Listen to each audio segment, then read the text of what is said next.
All right, let's jump right into this explainer and solve one of the absolute biggest headaches in network engineering, taming network chaos. Seriously, if you've ever dealt with a network that seems to have a mind of its own, dragging its feet, or just randomly crashing out of nowhere, you know exactly what I'm talking about. Today, we're going to unpack the really elegant solutions that bring order to all this madness by leveraging the power of Cisco's networking tools. So, picture this. You're sitting in a Cisco interview. The hiring manager slides a network topology across the table, switches, routers, the whole shebang, and asks how many broadcast domains are here. It is a classic question. And to ace it, or honestly, just to design a network in the real world that actually functions, we have to get our definitions crystal clear on how devices physically communicate. Think of a broadcast domain like a super noisy, open-plan office where everyone hears every single conversation happening at once. Technically, it's defined as the logical area where broadcast friends are forwarded so all devices in that domain get the broadcast. A collision domain, on the other hand, is exactly what it sounds like. It's an area in a shared medium where data packets can literally crash right into each other. And if packets are colliding, they aren't reaching their destination and your network is going to suffer. Here is our roadmap for today's explainer. 1. Taming the broadcast domain. 2. The power of VLANs. 3. Access and trunk ports. 4. Configuring your VLANs. And finally, 5. Troubleshooting and network loops. Let's get right into it. Okay, part 1. Taming the broadcast domain. Let's look at where all this network chaos actually originates. What's really interesting here is how different pieces of hardware actually treat these domains. Switches are amazing because every single port creates a separate collision domain, which vastly reduces data crashes. But here's the catch. Out of the box, the entire switch remains one massive broadcast domain, meaning every single device plugged in hears every single broadcast message. A router, though, totally different. Every single port on a router acts as its own completely separate broadcast domain. Moving right along to part 2, the power of VLANs. So how do we fix this? If our switch is basically a giant echo chamber, how do we build soundproof walls without buying a new router for every single department? Enter the VLAN, our network hero. A VLAN, or virtual local area network, is a total game changer. It lets us logically segment our physical network. Instead of being tied to the physical cables plugged into a specific switch, VLANs let us logically group devices into the same broadcast domain, no matter where they're actually plugged in. We get that crucial separation without buying a mountain of extra hardware. And the benefits here are just massive. By dividing the network into smaller segments, we get excellent boundaries between different departments.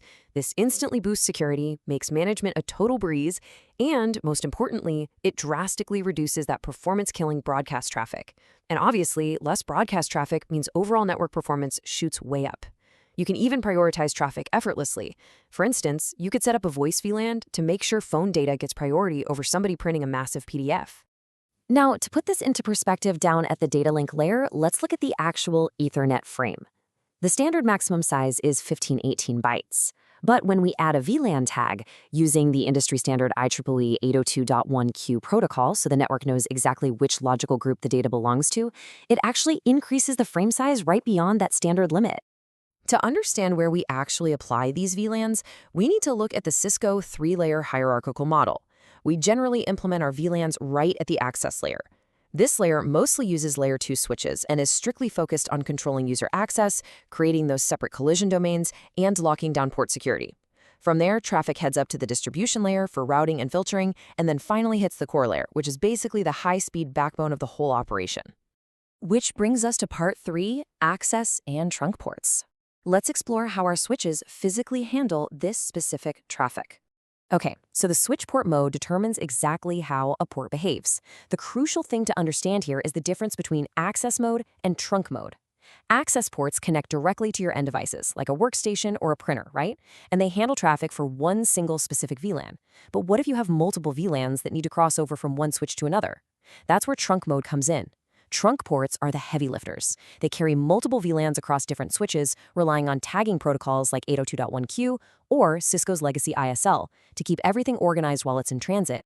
Part 4, configuring your VLANs. Let's actually move to the command line and see how this builds out in the real world. To do this in Cisco iOS, you jump into global configuration mode. This stuff right here, absolute interview gold. Memorize these commands because they are your daily tools. You simply type VLAN followed by the ID number to create it. then name to give it a sensible label like accounting or IT. You use switchport access VLAN on a specific interface to drop that port into your newly created VLAN. And finally, show VLAN is your trusty go-to to display the config and double-check your work. But, as we just learned, when you need to link switches together, you have to configure trunking.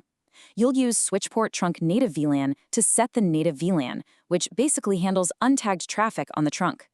Then, to securely lock down exactly which VLANs are allowed to cross that link, you use switchport trunk allowed VLAN. This gives you incredible control over your traffic flow.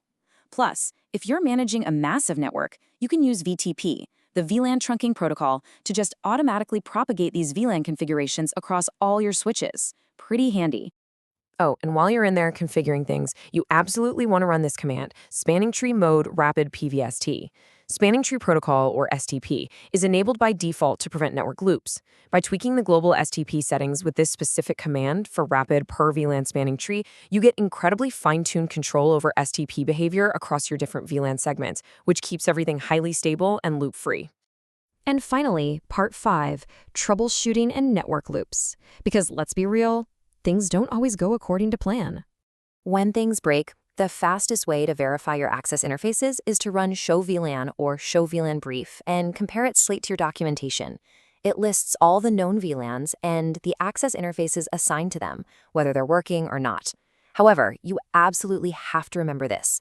These commands do not list operational trunks. They only show non-trunking interfaces. So what if your trunk just outright refuses to form? Maybe one switch thinks it's trunking and the other one doesn't. Follow these steps to spot the most common misconfiguration out there. Run Show Interfaces Switchport. Look closely to see if both switches have an administrative state of auto. The switchport mode dynamic auto command relies on DTP, the dynamic trunking protocol. It makes you think the link will trunk automatically, but actually, both switches are just sitting there passively, awkwardly waiting for the other device to start the negotiation. Now, a quick warning as we bridge into Layer 3 routing concepts like inter-VLAN routing. Whether you're setting up static default routes to let these VLANs talk to each other, or you're redistributing protocols, you must verify your topology. Network routing loops, just like switching loops, will create data black holes that can bring your entire network to a grinding halt. The route with the lower administrative distance is going to win out, but if a loop forms, those packets are just trapped endlessly. Ultimately, understanding VLANs, broadcast domains, and trunking isn't just about passing some certification interview. It's about engineering a network that performs flawlessly under intense pressure.